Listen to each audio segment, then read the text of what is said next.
Why minimalism became a symbol of power. Minimalism is not about less. Minimalism is often misunderstood.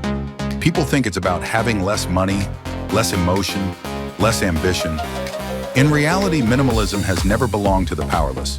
It has always belonged to those in control. Throughout history, excess has been loud, crowded, chaotic. Minimalism emerged quietly as a response. A reaction to chaos.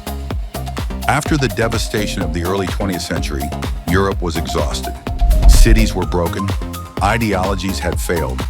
People were surrounded by noise, ornament, and confusion. Architects, designers, and thinkers began to ask a different question.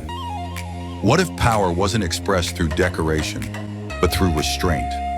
Movements like Bauhaus and modernist architecture didn't aim to impress. They aimed to simplify life itself. Form followed function, nothing more, nothing extra.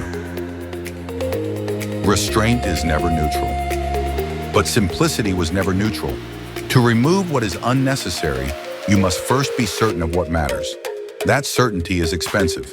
Minimalism slowly became associated with institutions, governments, and corporations.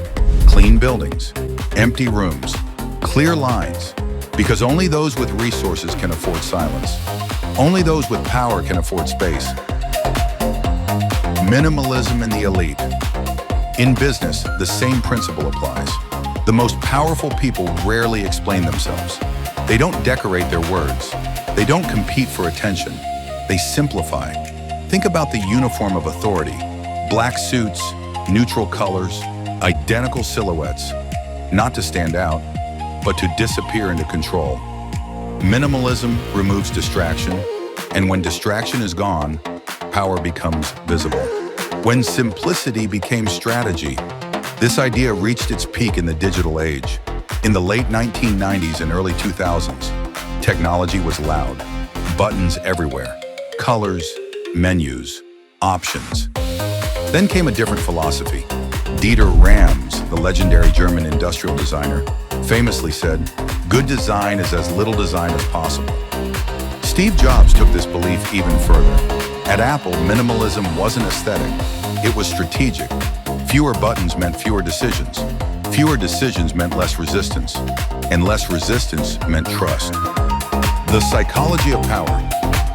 Minimalism became a language of authority. If something looked simple, people assumed it was intelligent. If it looked calm, people assumed it was reliable. Minimal spaces don't overwhelm the mind. They dominate it.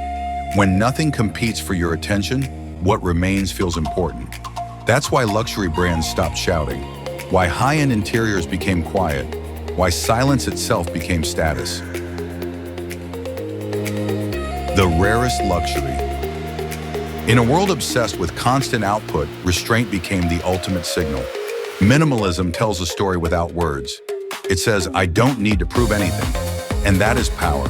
Minimalism was never about less. It was always about intention, and intention is the rarest luxury of all.